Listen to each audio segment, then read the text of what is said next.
Yuk, mari kita menghitung cost accounting untuk membuat Indonesia menjadi negara superpower di tahun 2045 yang harus kita kerjakan saat ini. Sekali lagi, sekarang kita namakan Vision 2045 Indonesia Emas. Indonesia akan menjadi food country karena akan mengendalikan 50% pangan dunia. Beras akan kita tingkatkan 20 kali hasil produksinya. Pabrik pupuk akan ditingkatkan 20 kali hasil produksinya. Juga semua panganan tanaman lainnya. Storage pergudangan, cold storage dibangun di mana-mana termasuk untuk perikanan dan hasil-hasil laut lainnya. Di setiap provinsi ada. Wilayah Sumatera, Sulawesi, Papua akan jadi lumbung pangan dunia. Kemudian kekuatan mineral bahan baku diproduksi sumber daya alamnya tersebut, namun bukan untuk dijual seperti sekarang lakukan yang hanya jadi komoditas kalau sekarang. Namun semua diproduksi untuk jadi underlying printing money rupiah. Bahkan nanti rupiah bisa menjadi uang yang akan dipinjamkan negara berkembang lainnya seperti ke Afrika, Asia Selatan, dan lain sebagainya. Beda strategi peminjaman uang ke negara ketiga dengan strategi obor dan IMF. Kita tidak memberikan mereka bunga. Kita bukan negara yang memberikan debt trap dengan bunga seperti obor dan IMF, tapi memberikan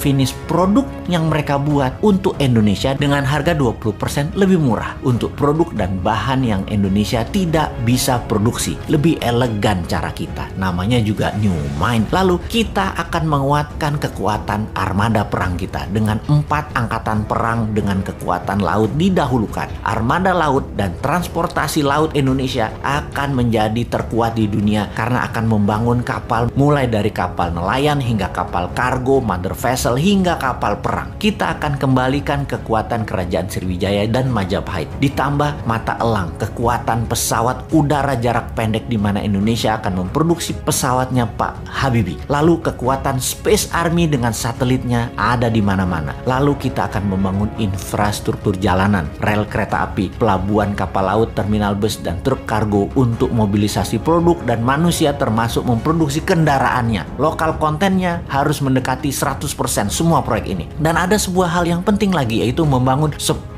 juta unit rumah yang semuanya nanti dicicil tanpa bunga kepada setiap peminat atau penghuninya. Dengan adanya 5G bahkan 6G, maka gerakan urbanisasi desa ke kota tidak diperlukan lagi. Orang malah banyak tinggal di desa, tinggal di daerah karena semua sarana terkoneksi dengan biaya telekomunikasi gratis. Untuk kesehatan bagaimana? Selain membangun sistem kesehatan yang masif seperti rumah sakit, puskesmas, posyandu yang gratis, maka menyiapkan sarana sehat menjadi wajib. Bukan hanya penyembuhan, imunitas ditinggikan warganya dengan vitamin, dengan juga dibangun banyak sarana olahraga publik. Taman kota dibangun, kompetisi hampir di semua cabang olahraga modern sampai tradisional. Di semua wilayah di setiap minggu ada kompetisi, juga ada pameran kebudayaan. Setiap minggu kegiatan keluarga akan penuh dengan kegiatan yang sehat dan kompetisi olahraga serta budaya yang semarak di mana-mana karena semua sarana gratis dan banyak. Untuk itu semua Indonesia memerlukan energi, dan energi listrik yang terbaik di Indonesia adalah energi bertenaga thorium, tenaga matahari, dan tenaga angin. Di mana listrik awal ini bisa menjadi sarana mencharge baterai untuk setiap kendaraan di Indonesia. Mobil listrik, motor listrik, bis listrik, truk listrik, kapal laut listrik, dan lain sebagainya. Hingga power plant tenaga batu bara yang merusak lingkungan itu akan hilang dalam 5 tahun ke depan. Cost accounting ini mohon ditambah lagi ya sahabat. Capek juga berhalu sendirian. Wahai sahabat New Mind, halunya dilanjutkan di komen Anda di bawah ini. Tenang, uangnya ada. Pastinya bukan pakai hutang negara lain ala janji suci yang lalu ya.